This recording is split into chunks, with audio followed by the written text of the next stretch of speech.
मैंने फोन से वो टीचरिंग से ये लैपटॉप खोला हुआ है, तो इसमें ही रिकॉर्डिंग हो पाती है ना, तो मैंने रिकॉर्डिंग शुरू कर दी है, हो जाएगी।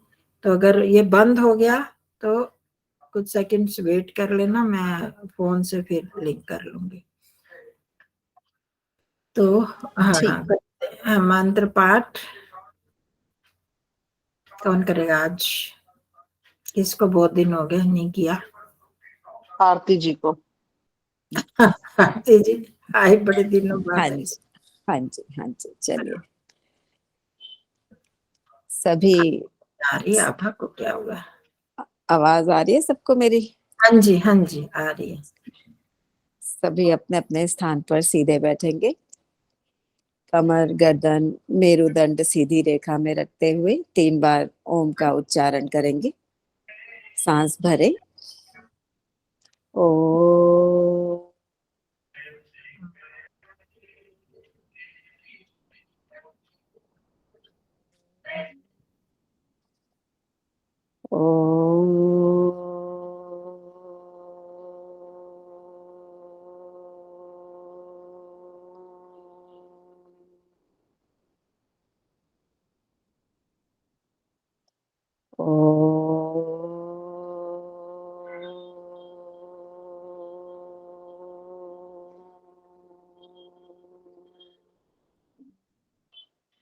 ओम सहनाववतु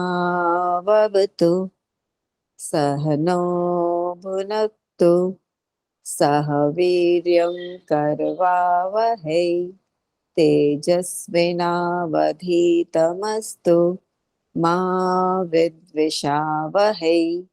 ओम शांति शांति शांति। सभी को सादर नमस्ते जी। नमस्ते जी। चलो करते हैं आज बहुव्रीहि समास कल हमने किया था, उसी का लेसन आज ढूंढा है, उस लेसन से प्रैक्टिस हो जाएगी। ठीक है,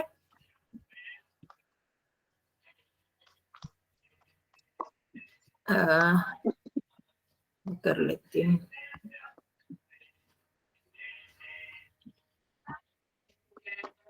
शेयर कर रही हूँ वो स्लाइड, तो उससे हम पढ़ेंगे। तो हमने बहुव्रीहि समास किया था कल, तो उसमें मुख्य रूप से जो नियम है वो है कि इसमें अन्य पद प्रधान होता है। जो शब्द वहां दिए होते हैं वो किसी को भी नहीं बताता। जैसे कर्मधारय में वही समास बताए हुए थे, मतलब वही शब्द, नील कमल है तो नीला और कमल, कृष्ण सर्पा वो आगे थे। इसी तरह तत्पुरुष में भी राज्य पुरुष, राजा का पुरुष, तो उनकी विशेषताएं तो अलग अलग होती हैं, पर फिर भी वो उसमें वही शब्द वही पद प्रधान होते हैं। पर बहुव्रीहि समास में कोई और ही पद प्रधान होता है, तीसरे को बताता है, तो ये उनका विशेषण बन जाता है। बहुव्रीहि समास विशेषण हो जाता है, जिसको ये इंडिकेट कर रहा है, जिसको संकेतित कर रहा है। तो इस आधार पर हम और अर्थ के अनुसार अलग अलग इसमें विभक्तियां लगती हैं कि इसमें यत इसमें जुड़ जाता है। तो जैसे हम करेंगे कल, जैसे हमने किया था नीलकंठा, नीला कंठा यस्य सः, आप लोगों को हुआ जिसका नीला कंठ है वह। तो इस तरह से ये समास चलेगा। और अब हम करेंगे यहाँ पर, तो आपको पूरा स्पष्ट हो जाएगा, इसीलिए मैंने ढूंढा ये लेसन मिल जाए। मेरी आवाज आ रही है साफ? हाँ जी, आ रही है। बाहर की डिस्टरबेंस तो नहीं हो रही? वो वहां भी नहीं, आवाज आ रही थी प्रोग्राम की भी। चलो ठीक है, तो दिखाई दे रहा है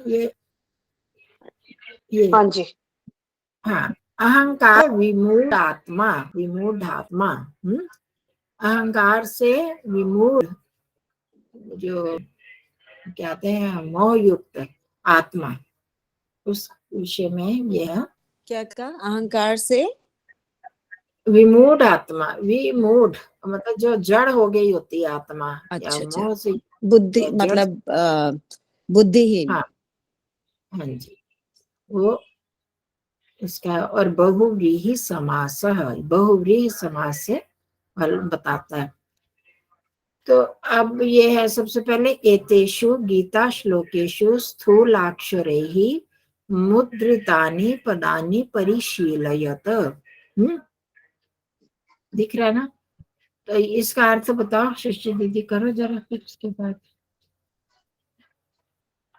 एतेषु गीता श्लोकेषु, जी,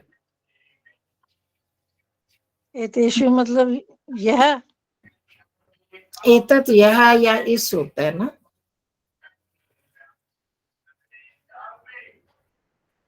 या तो ये कौन से विभक्ति वचन है, तो उससे इसमें, इनमें कौन सा विभक्ति वचन है शशि दीदी?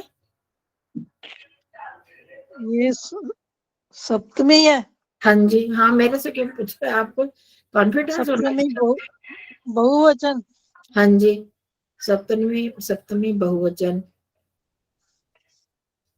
इन तो श्लोकों में, एतेषु गीता श्लोकेषु, हाँ,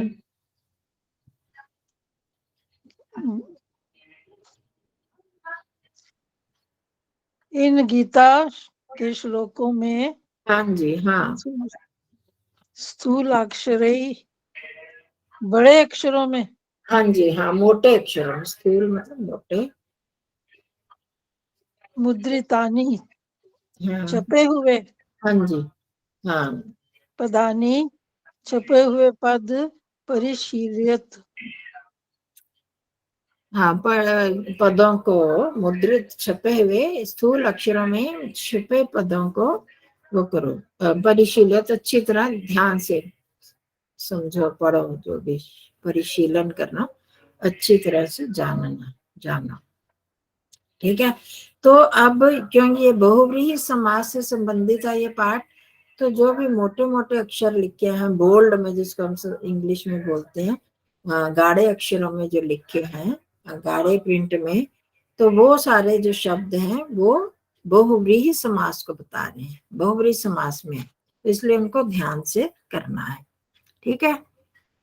तो अब इनका अर्थ भी धीरे धीरे करते जाओ, जहाँ परेशानी होगी मैं बताती जाऊंगी। और इसमें साथ साथ इन्होंने बहुत अच्छी तरह से उन पदों का विग्रह भी किया है, समास साथ साथ बताए हैं, तो वो स्पष्ट होते जाएंगे आपको। तो स्थित प्रज्ञस्य का भाषा समाधिस्थस्य केशव, स्थित धी किम किम प्रभाषेत, किम आसीत व्रजेत, व्रजेत किम। कोई करेगा इसका अर्थ? गीता का श्लोक है सीधा दूसरे अध्याय का 54वां। ये पूरा स्थित प्रजस्य, स्थित प्रज्ञा है जिसकी, स्थित प्रज्ञा जिसकी, स्थित प्रज्ञा स्थिर बुद्धि है, हम्म, का भाषा उसकी समाधिस्थ से, व्यक्ति है ना, तो उसकी जो स्थित प्रज्ञ है उसकी, मतलब सीधा एक शब्द ले लेते हैं तो स्थित प्रज्ञ की। आपने सुना ये वह स्थित प्रज्ञ दूसरे अध्याय में स्थित प्रज्ञ के लक्षण बताए गए हैं, जिसकी प्रज्ञा स्थित होती है, मतलब एक जैसी रहती है, इधर उधर डगमगाता नहीं है वो, उसकी। अब ये का भाषा क्या हुआ? का भाषा, हाँ, का मतलब क्या हुआ? भाषा का क्या है? शब्द क्या है ना, का हो गया स्त्री, हाँ हाँ, भाषा स्त्रीलिंग, ये का भी स्त्रीलिंग में आ गया। हम्म। भाषा क्या है? क्या अच्छा, भाषा उसकी? स्थित प्रज्ञा की भाषा क्या है? प्रज्ञा नहीं, समाधिस्थ से, स्थित प्रज्ञ ही है व्यक्ति, पुल्लिंग में है, स्थित प्रज्ञ की, जिसकी प्रज्ञा स्थिर रहती है। तो इसका ठीक मतलब वो होगा ना, पुल्लिंग में ही हुआ ना। हाँ जी, हाँ, स्थित प्रज्ञ, हाँ ठीक, उसको स्थित स्थित प्रज्ञ प्रज्ञा की क्या भाषा मतलब परिभाषा होगी। हाँ, तो कैसे बोलता है, क्या भाषा है उसकी, क्या बोलता है, कैसे बोलता है। समाधिस्थस्य केशव, हाँ, इसको इसके ये समाधि एक वचन है ना, स्थित। समाधिस्थस्य भी षष्ठी एक वचन है और स्थित प्रजस्य हाँ भी जी। एक षष्ठी है। दोनों षष्ठी, एक दूसरे के विशेषण है, विशेषण विशेष्य, तो उसके साथ जोड़ोगे। समाधि में स्थित समाधि में स्थित केशव। स्थित प्रज्ञ की क्या भाषा है? केशव, हे केशव, अच्छा, हे अच्छा। कृष्ण, जी। ये संबोधन हो गया। हे कृष्ण, समाधिस्थ स्थित प्रज्ञ की क्या भाषा है, कैसी भाषा है, मतलब कैसे बोलता है वो? हाँ, स्थित धी स्थित बुद्धि किम प्रभाषित। स्थित बुद्धि कैसे प्रभाषित, क्या बोले, प्रभाषित। किम प्रभाषित। अच्छा, देखो, प्रभाषित मतलब बोले। और स्थित धी एक ही चीज है, अलग अलग शब्द लगा दिए। प्रज्ञा, वहां प्रज्ञा शब्द लगा दिया, यहाँ धी लगा दिया। धी लगा दिया। हाँ, तो स्थित प्रज्ञ, समाधिस्थ, जो समाधि में स्थित है, उस स्थित प्रज्ञ की क्या भाषा है? और स्थित धी जो है वो क्या बोले, स्थिर बुद्धि वाला क्या बोले? हाँ, क्या किम बोले? स्थित किम आसीत व्रजेत किम। किम आसीत। आसीत, आसीत मतलब बैठना। तो ये अच्छा। वो हो गया, आपका कौन सा लकार हो गया? सेवेत, सेवेयताम, सेवेरन, ये हो गया। उसका भी लोट लकार भी हो सकता है कि यहाँ पर, तो क्योंकि आ दोनों लंग लकार का भी आ बन गया और विधि लंग। हाँ, ये पर यहाँ पर लंग नहीं है, यहाँ पर वो हाँ, यहाँ लोट लकार आएगा। वही कहते हैं, लग लंग रहा है। व्रजेत, व्रजेताम, व्रजेयु, ये ऐसे हो गया ना। व्रजेत, व्रजेयाताम, व्रजेरन, तो ये उसमें है कर्मवाच्य में और विधि लिंग लकार के रूप है। तो क्या बोले, क्या कैसे बैठे और कैसे चले, मतलब उसका कहने का मतलब उसका पूरे आचरण का है, आहार विहार उसका कैसे हो, कैसे होना चाहिए स्थित प्रज्ञ का, ये सारे उनसे पूछ रहे हैं। ठीक है, व्रजेत मतलब क्या हुआ? चलना। हाँ, कैसे चले, आहार विहार, वो सारी मतलब संक्षेप में उसको एक एक शब्द करके भी, क्या बोले, कैसे बैठे, कैसे चले, तो उसका आचरण कैसा होना चाहिए। हाँ, आगे आरती जी बोलोगे। दुखेषु अनुद्विग्न मनाः, सुखेषु विगत स्पृहः, वीतराग भय क्रोधः, स्थित धीर मुनि उच्यते। बुआ, हाँ जी, ये स्थित भी किम प्रभाषित किम आसीत व्रजेत किम, इसका एक बार फिर बता दोगे? हाँ, मतलब कि स्थित धी, जो जिसकी बुद्धि स्थिर है वो क्या बोले हैं, क्या बैठे मतलब कहाँ कैसे बैठे, और कहाँ बैठे या कैसे बैठे और कैसे चले। तो संक्षेप में इसका मतलब यही है कि उसका आचरण कैसा होना चाहिए, ये पहले वाला वो पूछ रहे हैं। एक एक शब्द का करेंगे तो क्या बैठे क्या चले, तो क्या तो वो नहीं बनता ना, किसको चले किसको बैठे, या तो द्वितीय विभक्ति भी लगा सकते हैं, प्रथमा भी है, दोनों अर्थों में आ सकता है। तो क्या बोले या किसको बैठे, कहाँ किसको चले, इस तरह से। तो कहने का मतलब कि उन्होंने अलग अलग शब्दों का प्रयोग करके उनके पूरे आचरण का आचार विचार ये सब कैसे होने चाहिए ये पूछा अर्जुन। और अहंकार विमूढ़ आत्मा का मतलब है जो मूर्ख है वही अहंकारी होता है, ऐसे यही मतलब? अहंकार से जिसकी बुद्धि विमूढ़ हो गई, भ्रष्ट बुद्धि, भ्रष्ट बुद्धि वाला या मोहित बुद्धि वाला, मूर्ख जड़ बुद्धि वाला, अहंकार से। चलो, हाँ जी, कर रहे थे आरती जी आप? हाँ जी, कोशिश करती हूँ। कोई नहीं। दुखेशु अनुद्विग्न मनः, अनुद्विग्न मनः, अनुद्विग्न मनः, सुखेशु विगत स्पृहा, ये बता रहे हैं। अब उसकी वो बता रहे हैं कि वो कैसा होता है असल में इन्होंने, हाँ जी, इसमें इन्होंने वही श्लोक चुने होंगे ना जहाँ पर बहुव्रीहि बहुव्रीहि समास है। नहीं नहीं, तो जो ऐसे- ऊपर श्लोक हमने किया है ये उसका वो है, आंसर है। उसी का आंसर है। हाँ, स्थित प्रज्ञ की लक्षण बता रहे हैं। तो अब देखो आगे यहाँ पर इसी श्लोक में सुखेशु विगत स्पृहा है, यहाँ पर कोई स्थिति नहीं हुई। और दुखेशु अनुद्विग्न मना, यहाँ पर जिसका मन दुख में मतलब इधर उधर जैसे नहीं वो होता, उद्विग्न और होता है, दुखी। उद्विग्न नहीं होता, हाँ, और जो सुख में भी जो है वो ज्यादा खुश नहीं होता, विगत स्पृहा यही होएगा मेरे ख्याल से। तो स्पृहा क्या होती है? लगाव, इच्छा। लगान, तो राग भी कह सकते हैं। स्पृहा जिसकी इच्छा लगाव खत्म हो गया, विगत निकल गया, स्पृहा जिसकी। ये देखो, ये बहुव्रीहि को ही बता रहे हैं, जिसकी स्थित प्रज्ञा, प्रज्ञा जिसकी स्थित हो गई है, जिसकी स्थित हो गई है, हाँ, वो मनुष्य। स्थिति अपने आप में कुछ नहीं है, मतलब कि जिसकी बुद्धि स्थित है, जिसकी प्रज्ञा स्थित है, जिसका स्पृहा निकल चुकी है, जिसमें से कि जो जिसमें लालसा समाप्त हो गई। स्पृहा का मतलब राग भी हो सकता है। हाँ, लालसा, इच्छा, लालसा, राग, वही कर सकते हो, अटैचमेंट, जैसे अलग अलग स्थान पर अलग अलग लगेगा। वीत राग भय क्रोधः स्थित धी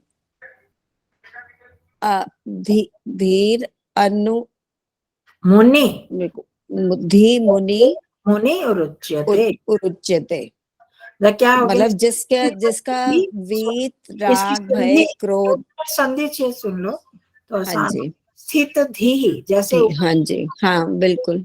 वाला, फिर विसर्ग से र बन गया यहाँ, तो हाँ स्थित जी, मुनि ही उच्यते। उच्यते। ऐसा स्थिर बुद्धि वाला मुनि कहा जाता है। हाँ, हाँ, कौन? तो जिसने भय और क्रोध को जीत लिया, राग, भय और क्रोध, भय क्रोध और जीत लिया गया है। वीत, वीत क्या होता है? जीतना, जीत लेना। हाँ, लेना। हाँ, मुनि रुच्यते और उच्यते। उच्चते, उच्चते मतलब कहना, कहा जाता है जो। स्थित धी ही मुनि ही उच्यते। ठीक है। किसमें 3 संधियां हैं, इसमें लिख सकते। स्थित और धी, क्योंकि आपको बताया हुआ अ आ को छोड़कर किसी और स्वर के बाद अगर विसर्ग आती है, और उसके बाद भी तृतीय चतुर्थ पंचम स्वर हो, या वही आपको बताए हुए वर्ग का तीसरा चौथा पांचवा अक्षर हो, य र ल व हो, तो ये र बन जाता है। तो अब यहाँ पर स्थित धी ही, अब ये भी धी के बाद है विसर्ग, आ के बाद नहीं है, और बाद में पंचम अक्षर आ रहा है, तो विसर्ग का र बन गया। इसी तरह मुनि उच्यते, ई के बाद विसर्ग है, और आ को छोड़कर दूसरा स्वर है, उ स्वर है, इसलिए उसको भी र हो गया। ठीक है, ठीक। तो ये उसका संधि विसर्ग संधि का नियम। ऊपर वाले इसमें दुखेशु ना बताओ, दुखेशु अनुद्विग्न मन, अनुद्विग्न, यण संधि है ना, उ और अ मिल गया, उ तो वह बन गया। दुखेशु अनुद्विग्न, द्विग्न उद्विग्न होता है ना दुखी, तो अनुद्विग्न उसका उल्टा हो गया। तो दुखों में जो दुखी मन वाला नहीं है, जिसका मन दुखी नहीं है, सुख दुखेशु प्लस अनु प्लस अद्विग्न मनः, अनुद्विग्न, दुखेशु जमा अनुद्विग्न। ठीक है। और सुखों में विगत स्पृहा, जिसकी स्पृहा, जिसकी लालसा, जिसका राग समाप्त हो गया, विगत, विगत मतलब निकल गया जिसमें से राग, वीत राग भय क्रोधा, जिसने राग भय और क्रोध को जीत लिया है, वह स्थित धी मुनि कहा जाता है, स्थिर बुद्धि वाला मुनि कहा जाता है। तो हमें क्या करना है? दुखों में, दुख आते हैं तो ज्यादा दुखी ना हो, थोड़ा जो दुख है उसमें ज्यादा ही वो रोते ही ना रहे। होता है ना, थोड़ा बहुत दुख होता है तो उसमें तो इंसान सहन कर, मतलब थोड़ा तो होगा, पर हम थोड़े को भी बहुत ज्यादा बना लेते हैं। तो है शरीर का दुख है, अब शरीर ने तो खत्म हो जाना, नष्ट हो जाना है, अब अगर हम कर रहे हैं किसी की, अब जैसे वो बता रही हैं उनकी मृत्यु हो गई तो बहुत अच्छी थी, अब उनकी हमने बस वही देना, उनके गुणों को लेना है उसमें कि अब हमेशा तो कोई शरीर रह ही नहीं सकता ना, ये तो पक्की बात है। तो फिर उसमें इसी तरह का कोई रोग हो गया तो उसी में ही डूबे रहे, उसी में ही डूबे रहे, मन को उसी में ही अगर डुबा देते हैं तो फिर हम कुछ भी काम नहीं कर पाएंगे। तो फिर ठीक है, दुख तो है, उसका दूर करने का उपाय करें, पर उसके साथ मन को ना उसमें डुबो ही दें कि भाई मैं बीमार ही हूँ, मैं कुछ नहीं कर सकती, मैं बीमार हूँ, बस यही अगर हम करते रहेंगे तो का मतलब उद्विग्न का मतलब क्या होता है? डिप्रेशन में ना जाए, कि अपने उद्विग्न, मन को परेशान ना करें। हाँ दुखी हो ना, दुखी मन वाला।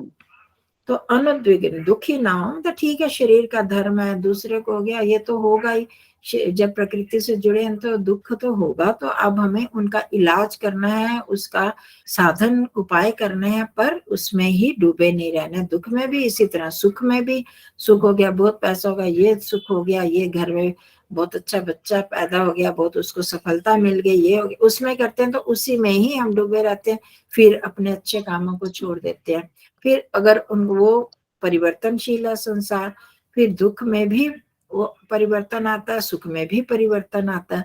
तो अब वो जो सुख भी समाप्त हो सकता है, कभी भी समाप्त हो सकता है। और आप देखोगे, हम देखते ही हैं, कोई बहुत बड़ा सुख आ जाता है, शादी हुई, घर में बहू आ गई, 2-4 दिन नया नया लगता है, बाद में तो फिर वैसे ही हो जाता है ना, पुराना ही है ना, वो नयापन तो नहीं रहता।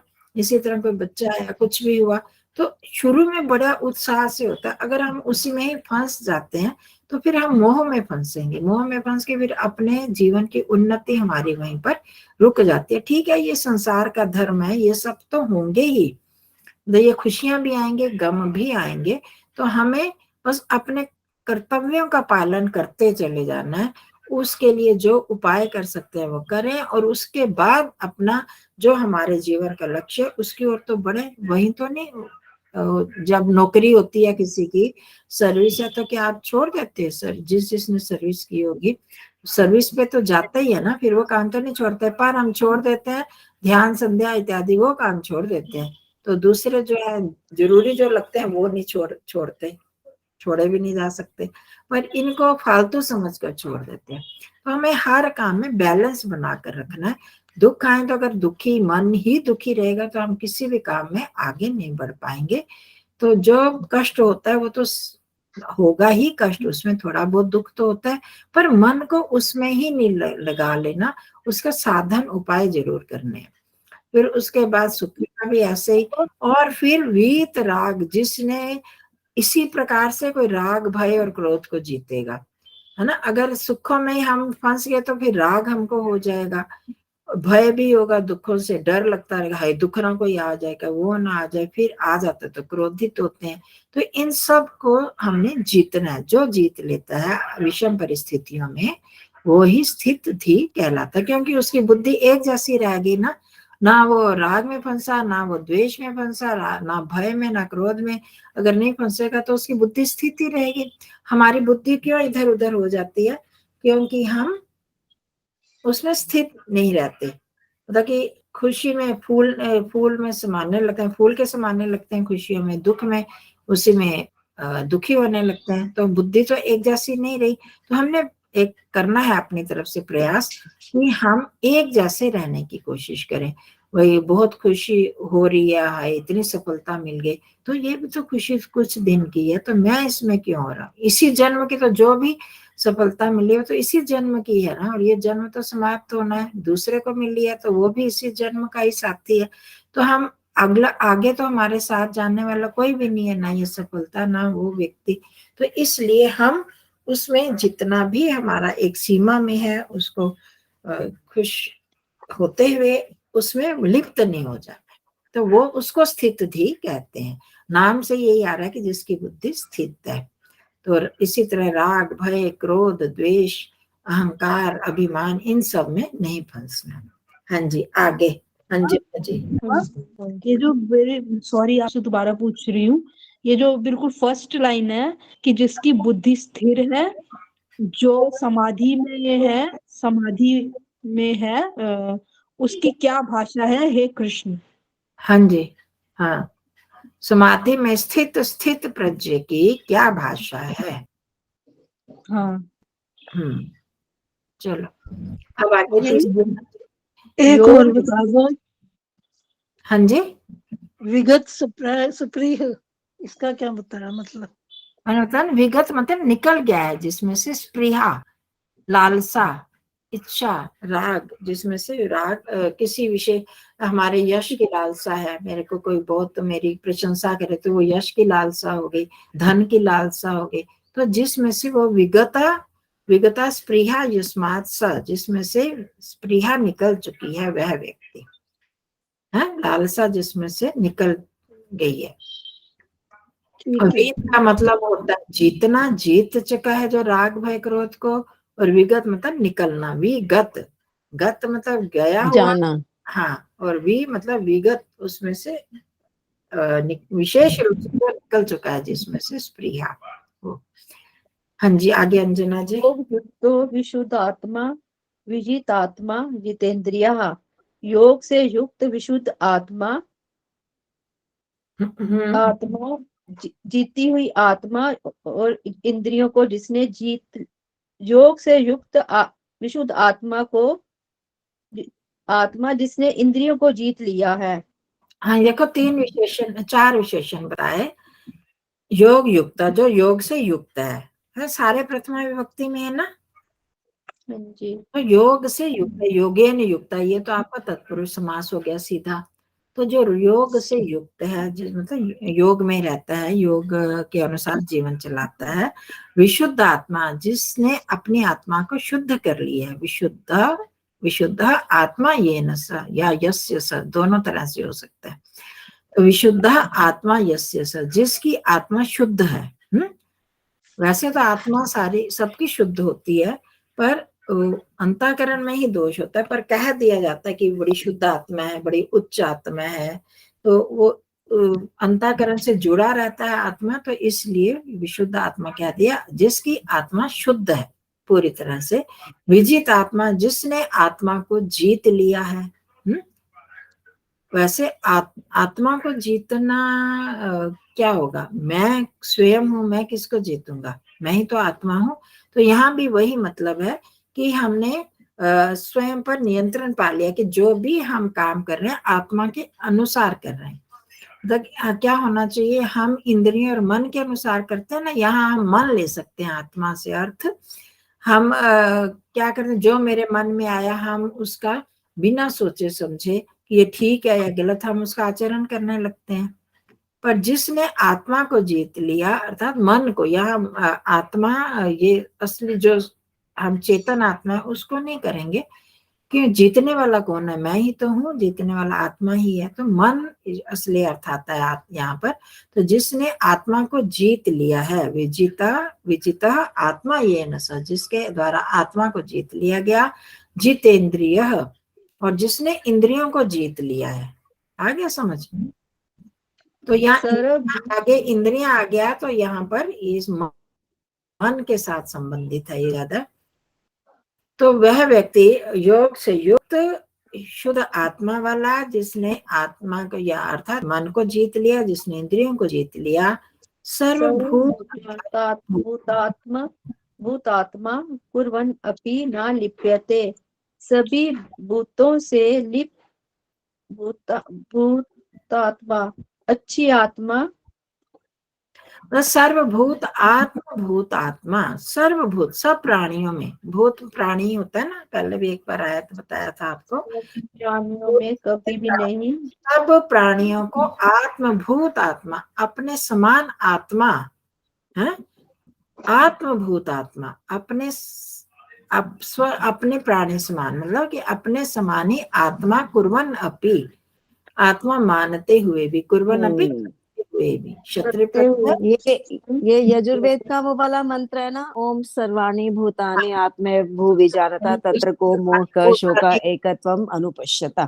हाँ, यस्तु सर्वाणि भूतानि यस्तु सर्वाणि भूत आत्मे भूवि जानता तत्र को मोह क शोक एकत्वम अनुपश्यता। हाँ, वही वाला, हाँ बिल्कुल ठीक। तो जो सब भूतों में अपने आत्मा को ही देखता है, अपने जैसा ही देखता है, हम कहते हैं ना आत्मवत सर्वभूतेषु, ये तो सुना है ना, आत्मवत सर्वभूतेषु या आत्मना प्रतिकूलानि परेशान समाचरित, वो उससे अगला स्टेप हो गया। तो अपने समान ही सब भूतों में अपने समान आत्मा को जो देखता है, तो वही चीज यहाँ पर आ गई, सर्वभूत आत्मभूत आत्मा। तो सब प्राणियों में अपने समान ही आत्मा को कुर्वन् अपि मानते हुए भी जो लिप्त नहीं होता। ऐसा भी तो हो सकता है ना, हम किसी दूसरे का अपना ही समझते हुए अपने में जैसे लिप्त हो जाते हैं, तो ऐसे करते हुए भी वो कभी लिप्त नहीं होता किसी में। तो ये बहुत सारी विशेषताएं, मतलब वो है स्थित धी या स्थित प्रज्ञ मनुष्य, जो योग के अनुसार जीवन चलाता है, योग युक्त है, जिसकी आत्मा विशुद्ध है, शुद्ध आत्मा वाला, अर्थात जिसने अंतःकरण में ज्ञान विचार सब ये चीजें जिसकी शुद्ध है, और जिसने आत्मा को मन को जीत लिया है, जिसने इंद्रियों को जीत लिया है, वो सब भूतों में सब प्राणियों में अपने समान आत्मा को मानते हुए भी लिप्त नहीं होता।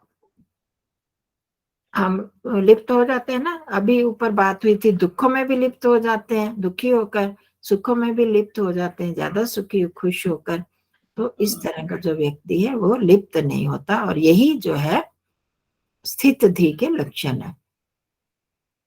हाँ जी, आगे कौन करेगा? सत्या बहन जी।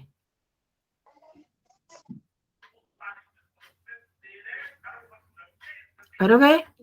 एतानि बहुव्रीहि समासस्य उदाहरणानि सन्ति। आपको बोला करो, आपकी बारी है। एतानि बहु सर्वभूता कहाँ पर थे आप? अभी तक कहाँ पर थे? आप सुन नहीं रहे थे? नहीं जी, मैं बाहर थी ना, और फोन इसमें गाड़ी में था। तो फिर अब मैं कैसे करूं? ये इस पाठ के समय तो थोड़ा ध्यान होना चाहिए ना। एतानि बहुव्रीहि समासस्य उदाहरणानि सन्ति, ये कर। तो यह है, यह तो एक वचन होता है, ये बहुवचन में ये बहुव्रीहि समास है का उदाहरण है। एक उदाहरण है, उदाहरण है। हाँ, तो यहाँ एतानी आया, उदाहरण हाँ जी हाँ जी के विषय आए, तो इसलिए बहुवचन भी आया संति। ये उदाहरण है किसके? बहुव्रीहि समास के उदाहरण है। ठीक है, ये जो सारे है आत्मा वीतराग अभी हम करेंगे तो आपको स्पष्ट हो जाएगा। यथो उदाहरण रिक्त स्थान पूरयत, जैसे यहाँ उदाहरणम, यथा उदाहरणम है, जैसा उदाहरण दिया गया है, ये जो पहला उदाहरण दिया ना, उदाहरण के अनुसार रिक्त स्थानों की पूर्ति करो। हाँ, तो आप देखो पहला आ गया अनुद्विग्न मनः। यह देखो जहां पर रिक्त स्थान दिया ना, अनुद्विग्न मनः, जिसका मन उद्विग्न नहीं है, है? तो अनुद्विग्नम मनः यस्य सः, हम क्या कह रहे हैं? अनुद्विग्न का मतलब जिद्दगा या नहीं है। हाँ? मतलब अनुद्विग्न का मतलब है कि शिथिल, जिसका मन शिथिल नहीं है या शिथिल है, दुखी नहीं है। अच्छा, दुखी नहीं है, ठीक है। तो ऊपर हमने पहले श्लोक में करना है ना। हाँ जी, मैं थी नहीं ना थी। तो ये आप खोल के कहीं और चले गए थे काम करना? हाँ जी, काम था जी कुछ बड़ा है। तो ये विघ्न मना जैसे हमने किया, अब क्या कह रहे हैं? जिस हम अर्थ बंद करो सत्या बहन जी, माइक बंद करूँ जी। अर्जन की बात है, अर्जन माइक बंद करो। क्या करूं मैं? करूं? ये आदत है ना, जो ये गंदी आदत है, माइक नहीं बंद करना, उससे सब डिस्टर्ब होते हैं। हाँ, तो इसका हम क्या अर्थ किया था? जिसका मन दुखी नहीं है, मन जिसका, इस तरह से इनका विग्रह करना होता है।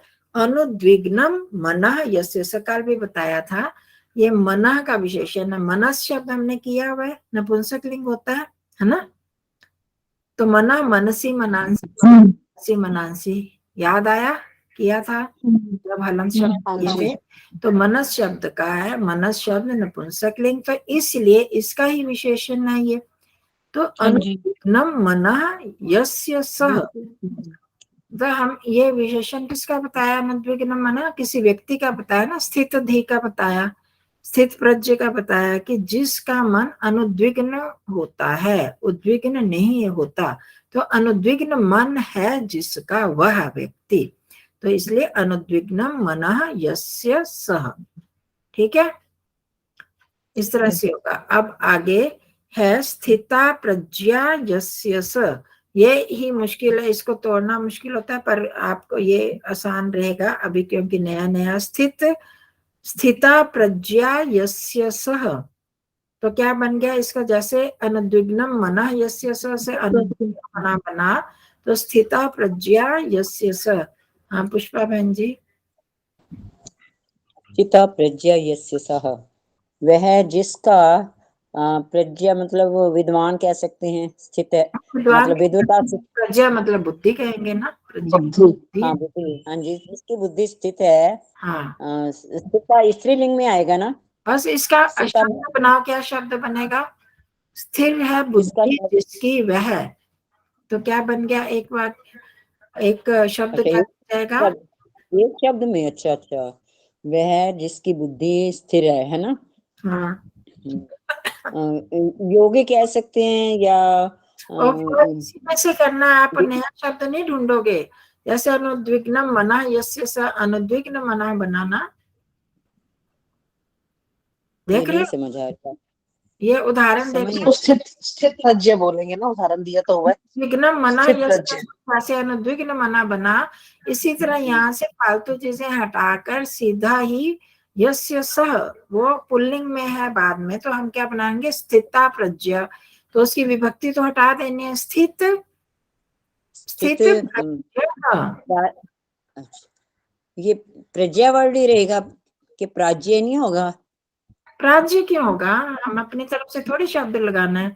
प्रज्ञा, स्थित प्रज्ञा, अच्छा अच्छा ऐसे अच्छा, बनेगा। जी, स्थित प्रज्ञा यस्य सा, यस्य सा स्थित प्रज्ञा, यही कहेंगे। बस स्थित प्रज्ञा हो गया ना, यस्य से तो हटा देना। यस्य आपने बता दो ना। नहीं, आपने इससे ना समास बनाना है। समास का ये विग्रह दिया हुआ है, तो एक शब्द बनाना है आपने। लाइन थी ना, अच्छा, तो यस्य से तो यस्य स विग्रह में करते हैं। जब हमें समस्त पद बनाना, समस्त इकट्ठा पद बनाना। समस्त पद इकट्ठा बना देना है, इकट्ठा कर देना है, तो ये सबको तोड़ के एक शब्द बन जाएगा। समास का यही हमने पहले भी किया ना, समासों में वही आएगा। तो यस्य स को हटा देंगे। अब यस्य स्थित नहीं लगेगा साथ, जिसकी प्रज्ञा स्थित है, तो सा चलो हटा दें, यस्य तो लगेगा कि नहीं? यस्य भी हटा देंगे। वो है स्थित प्रज्ञा। यस्य क्यों लगेगा? ये तो आपको कल समझाया था। बहुव्रीहि समास करते हुए हम यह तो अपनी तरफ से जोड़ते हैं, क्योंकि वो किसी और को बता रहा है, ना प्रज्ञा को बता रहा है, ना स्थित को बता रहा है। वो स्थित प्रज्ञा एक व्यक्ति को बता रहा है। स्थित प्रज्ञा जो योगी जैसे है, उसको संकेत कर रहा है, उसके लिए ये आया स्थित प्रज्ञा। तो कौन होता है स्थित प्रज्ञा? जिसकी प्रज्ञा स्थित है। हाँ जी, हाँ जी। ये एक्सप्लेन कर रहा है ये शब्द। इसके उदाहरण में दशानंद भी ले सकते हैं। 10 है सर जिसके, हाँ वो आया तो था। वो यस्य, तो इसमें फिर जब हम समस्त पद करते हैं तो फिर यस्य नहीं लेते ना, कि 10 है सिर्फ जिसके, अर्थात रावण। वो सिर्फ एक वर्ड वगैरह आया था उसमें आपका ना। कल मैंने अटेंड नहीं करा था ना। हाँ 49वें अभ्यास में दशानन चतुरानन। मुझे मतलब नहीं समझ आया। अनुद्विग्नम, अनुद्विग्नम इसका क्या मतलब है? अनुद्विग्नम क्लास में थे, पता नहीं जी। कम से कम 6-7 बार तो बताया होगा इसका अर्थ। क्लास में थे ना आप, अभी तो शुरू से आ गए थे। हाँ। उद्विग्न क्या होता है? उद्विग्न क्या होता है? उद्विग्न मतलब जल्दी दुखित हो जाना, उद्विग्न दुखी हो जाना। अनुद्विग्न नहीं दुखी, नहीं जिसका दुखी, जो मन दुखी दुखी नहीं नहीं है वह, अच्छा ठीक है। दुखी नहीं मन जिसका वह, सह कर अच्छा रहा है उस व्यक्ति को इंडिकेट संकेत कर रहा है। हम्म। अनुद्विग्न मन, अनुद्विग्न मना यस्य, क्या है अनुद्विग्न, क्या है मन है, मन, ये अनुद्विग्न शब्द मन का विशेषण है, इसलिए हाँ मन, ये मन का मैंने ठीक है। कहा कि मन नपुंसक लिंग है तो इसलिए अनुद्विग्नम आ गया। इसी तरह यहाँ प्रज्ञा शब्द है, स्त्रीलिंगी है प्रज्ञा शब्द, तो स्थित के बदले स्थिता आ गया, प्रज्ञा, स्थिता प्रज्ञा। अच्छा जब अच्छा इसको ठीक हम है। करेंगे तो स्थित प्रज्ञा नहीं लिखेंगे, क्योंकि नहीं, प्रज्ञा स्त्रीलिंग। क्यों? क्योंकि यस्य स, किसको ये बता रहा है? स उस मनुष्य को बता रहा है। स्थित ठीक। प्रज्ञा यस्य सह, इसीलिए यहाँ पर सह लगा है कि ये पुल्लिंग वाला शब्द है, जिसको बता रहा है वह, जिसकी प्रज्ञा स्थित है, वह व्यक्ति, वह मनुष्य, वह मुनि, वह योगी, हम्म। तो इसलिए यहाँ पुल्लिंग आया। अब देखो यहाँ हमारा श्लोक में क्या है? स्थित प्रज्ञस्य, जब हम अलग से इसको करते हैं ना तब क्या आ जाता है? स्थिता प्रज्ञा यस्य सह, फिर तस्य भी लगा देते हैं। जब अगर पूरी तरह से इसके साथ, तब हमारा अर्थ बनेगा ना, जिसकी प्रज्ञा स्थित है वह और उसकी, हमने का अर्थ किया ना, तो जब पूरी तरह से करते हैं तो अब उसमें जो जो विभक्ति आखिर में दी होती है वो विभक्ति लगा दी जाती है। तो यहाँ तो हमारा सिर्फ स्थिता प्रज्ञा यस्य सह, तो क्या बन गया? स्थित प्रज्ञा। स्थित प्रज्ञा से नहीं लगा सकते क्योंकि सह ये आखिर में प्रथमा विभक्ति एक वचन है, तो स्थित प्रज्ञा का भी प्रथमा विभक्ति एक वचन बनता है। तो अगर यहाँ पर तस्य लगा दें तो फिर हम बना देंगे स्थित प्रज्ञस्य, यहाँ पर जो आया। तो अभी आप इसी को लो, स्थिता प्रज्ञा यस्य सह, तो क्या बन गया? स्थित प्रज्ञ। स्थित प्रज्ञा। विगता स्पृहा यस्मात् सह, गत स्पृह। हाँ विगत स्पृह, क्योंकि स्पृहा तो स्त्रीलिंग है इसलिए विगता आया, पर जिसका विशेषण है, हम आपको पता है ना विशेषण विशेष्य एक से लगाते हैं, तो विगत स्पृह ये सह का विशेषण है। वो सह कौन है?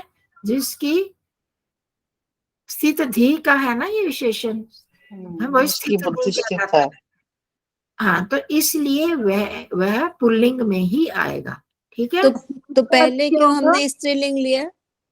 हम्म, पहले क्यों स्त्रीलिंग में लिखा है फिर विगता स्पृहा? स्पृहा शब्द जो ये विशेषण किसका है? क्या निकल गई है? जिसमें से, किस में से, अच्छा। किस व्यक्ति में से क्या चली गई है? स्पृहा निकल गई है, स्त्रीलिंगी है। और ये हाँ जी। विगता जो है वह स्त्रीलिंगी का, स्त्रीलिंग का ठीक है, विशेषण ठीक विगता। ठीक ठीक अब ठीक, जब पूरा शब्द बन जाता है वो विशेषण वो किसका होगा? उस व्यक्ति के लिए। स्थित ठीक धी का या ठीक। स्थित प्रज्ञ का हो गया, समझ तो रहे ये धी? बुद्धि, हाँ जी, हाँ, धन्यवाद जी। प्रज्ञा का विशेषण हो गया ना स्थित, हाँ जी, तो इसलिए स्थिता प्रज्ञा हो तभी गया। स्थिता प्रज्ञा आया स्पृहा ना। का विशेषण बिल्कुल ठीक बात। ऐसे स्पृहा स्पृहा का विशेषण हो गया विगत, हाँ तो विगत स्पृहा हो गया, विगता स्पृहा। स्पृहा हो गया, किससे निकल गया? अब वो ये पूरा जो है विशेषण बना स्थित धी का या स्थित प्रज्ञ का, तो इसलिए हम पूरे शब्द को फिर पुल्लिंग बना देंगे, विगत स्पृहा। इसलिए यहाँ पर भी यस्मात् सह आया, ठीक। अब यहाँ पर स्त्री होती कोई, इस तो यस्मात् या यस्या सा आता, फिर अगर स्त्री तो फिर हम इसका लिखते हैं विगत स्पृहा। हाँ विगता नहीं, स्पृहा, विगता स्पृहा लिखते, वो तो विगता स्पृहा ही आता, तो जिसमें से निकल गई है, जिस, यस्या सा, हाँ फिर स्त्रीलिंग वही होता था। नहीं, अगर यस्या सा होता, स्त्रीलिंग होता तो इसका क्या समस्त पद बनता? यही ना, विगत विगता स्पृहा, विगत यस्या, स्पृहा बनता ना फिर एक वर्ड। हाँ आ की मात्रा आ जाती। हाँ जी, ठीक है, जिस ठीक स्त्री है। की बुद्धि स्थित है।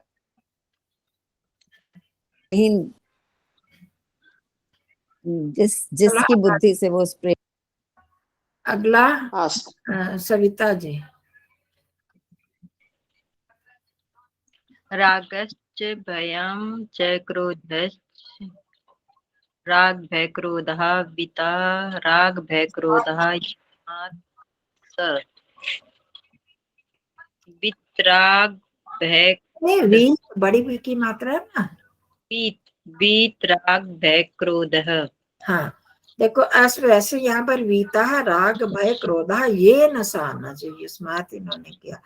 वीता अगर हम वो जीत लिए गए हैं, वीता या वी इता इन गतौ धातु से करें तो वो भी हो सकता है, दोनों हो सकते हैं। वीता मतलब जीत लिया गया। राग पहले क्या किया, राग, ये भी हमने द्वंद्व समास नहीं किया।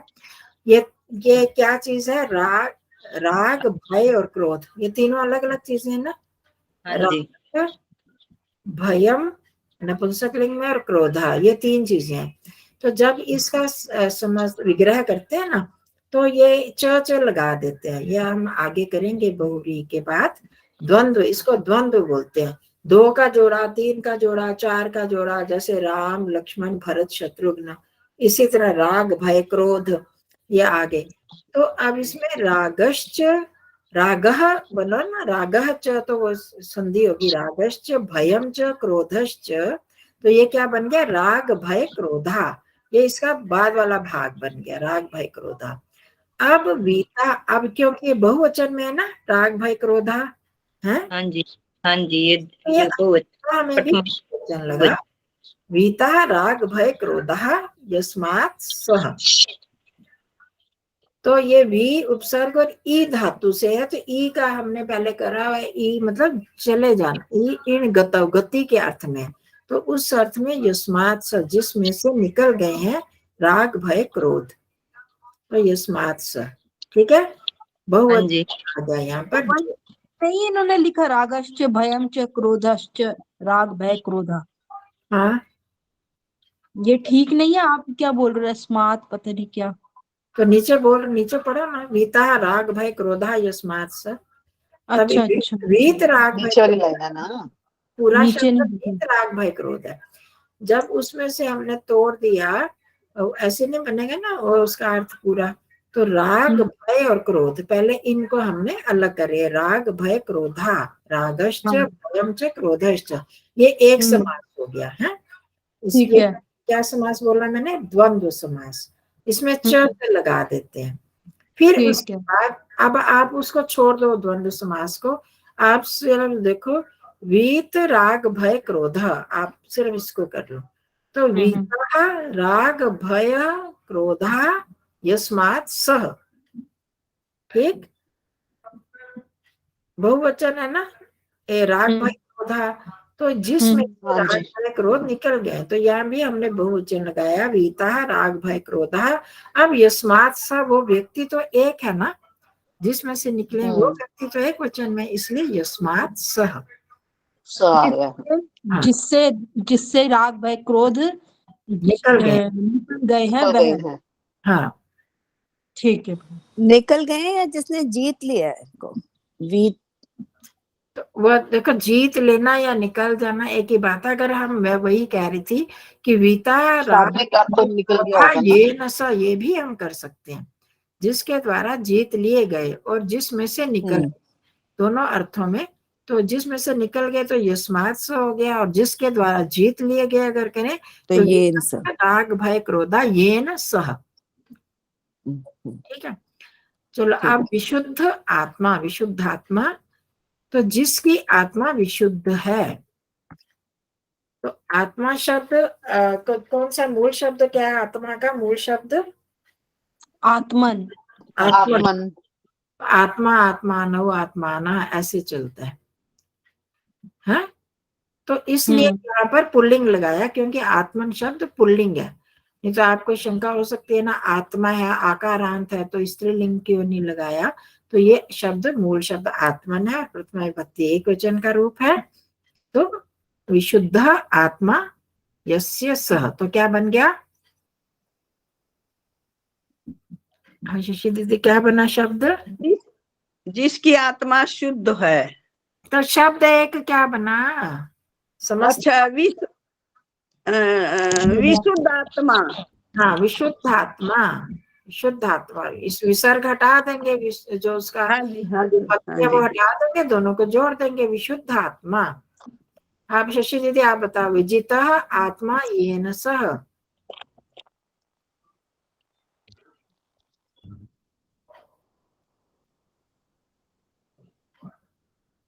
हाँ शशि दीदी आपको कह रही हूँ।